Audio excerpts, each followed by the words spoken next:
So is there a crisis in capitalism, do you think, at the moment?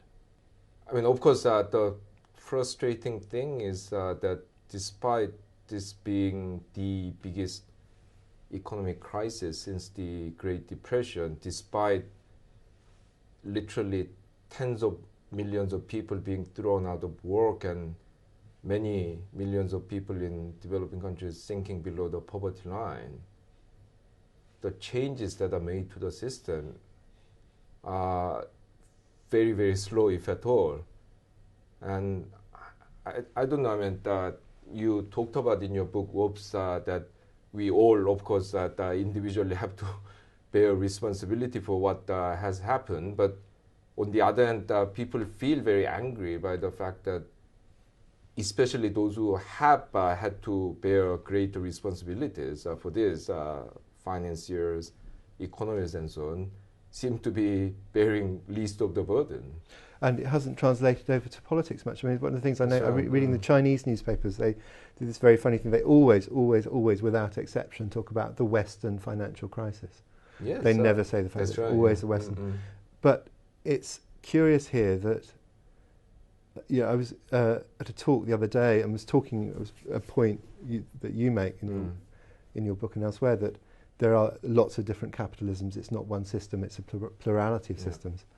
And someone stuck up a hand and said, yes, but aren't they all basically going to converge on the model we have here? And they aren't going to gradually and it was a really striking thing. It was only afterwards that the obvious answer occurred to me, which was that, well, actually, they're doing better.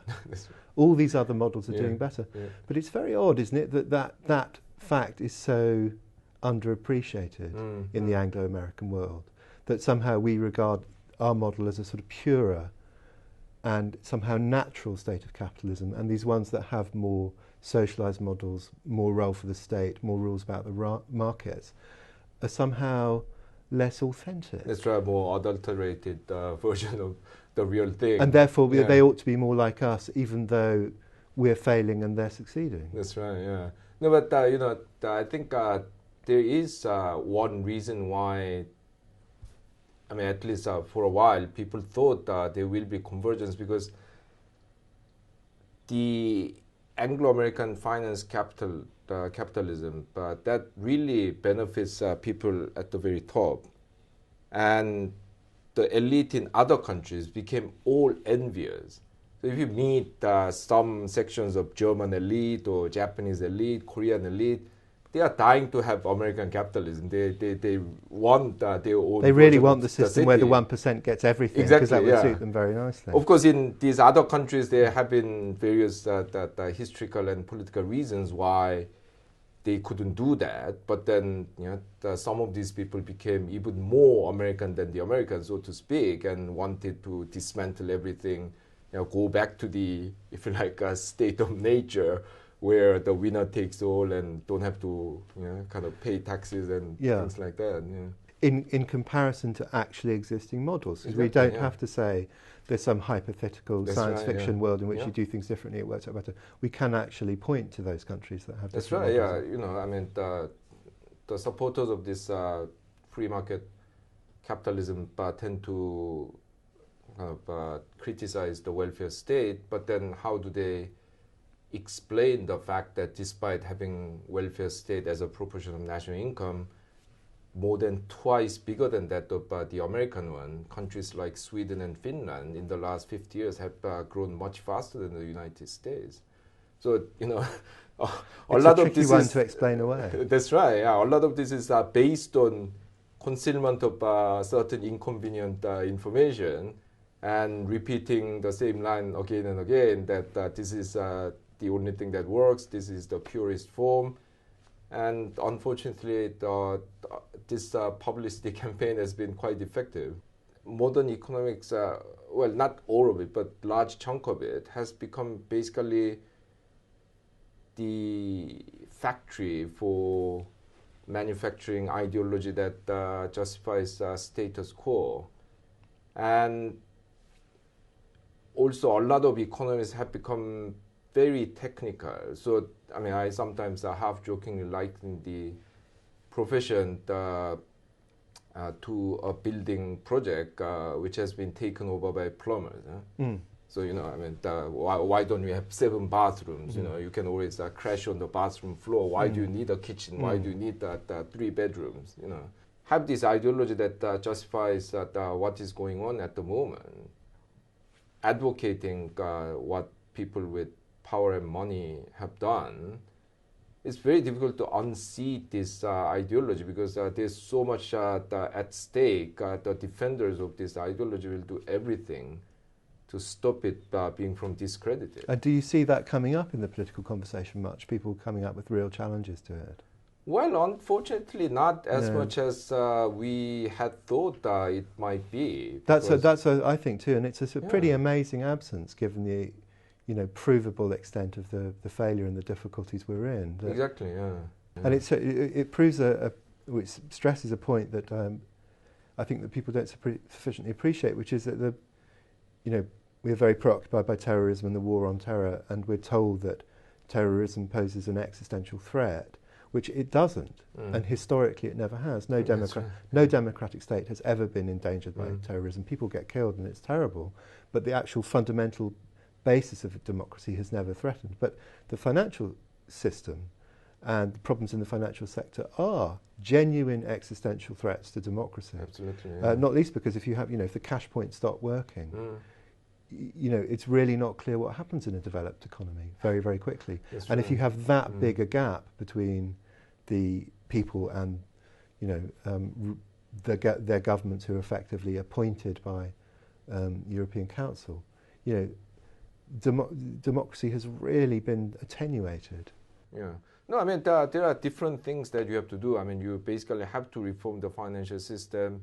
You have to make sure that that this doesn't turn into, as once the American writer Go Vidal called the American economic system socialism for the rich and capitalism for the poor. But that's supposed to be a joke. But at the moment, that's actually the system. Is there a sense in which the bad guys won in 2008? After the bailout. That's. I think for me, certainly, that's the sort of simplest way, and it glosses various things over. But almost the simplest way of explaining what happened is that we had this moment of crisis. The financial system got the capital injection it needed, paid for by us, and then they won. They got to the resumption of the status quo ante, and to carry on as if it was before, and party like it's 2006. That's right. Yeah. And none of the reforms actually happened, and so we're basically back to where we were. In the end, we will make the changes, but it's very frustrating that we, as some people put it, wasted this crisis. That was the moment when we could reform our economies for the new century, and the shift in global economic balance of power and so on, and the opportunity, at least until now, has been squandered. And that's the sad thing, but I don't think that necessarily makes us totally pessimistic, because at least compared to, say, 2006 and 2007, there's a lot more awareness about the rising inequality. There's a lot more concern about the even cultural gap that is growing between the super rich and the rest of the population. And there's now a lot of worries about youth unemployment. Even George Osborne's talking about reviving the manufacturing sector and so on. So I think we are moving in the right direction, but painfully slowly. And of course, there's no guarantee that this will lead to anything good in the immediate future. But we're starting to ask the right questions anyway. Oh yeah, the fact that the top 1% in the United States used to take, say, 10% of national income at the end of 1970s, and were taking more than 25% of it by the middle years of the 2000s. Yeah. This fact was completely unknown outside the small circle of radical economists. So these are now common knowledge, and at least acknowledging that there is a problem and acknowledging that these are the sources of problem, I think that is the starting point for making things better. Yeah, but it's still the case that the politicians are more frightened of the financial system than they are of their own electorates. Unfortunately, and until that changes, I think it's hard to. Yeah, but ultimately, why do we want democracy? You know, it's because it gives people to force politicians to do things that they would otherwise not do. Wouldn't do. Yes. So I mean, I like to think that democracy is where our ultimate hope lies, because without that system, of course, politicians wouldn't do anything to offend these people with a lot of money and power. Yeah, don't frighten the horses. That was a collective sleepwalk into disaster. Yeah. And in order to prevent that, we need to make the system simpler and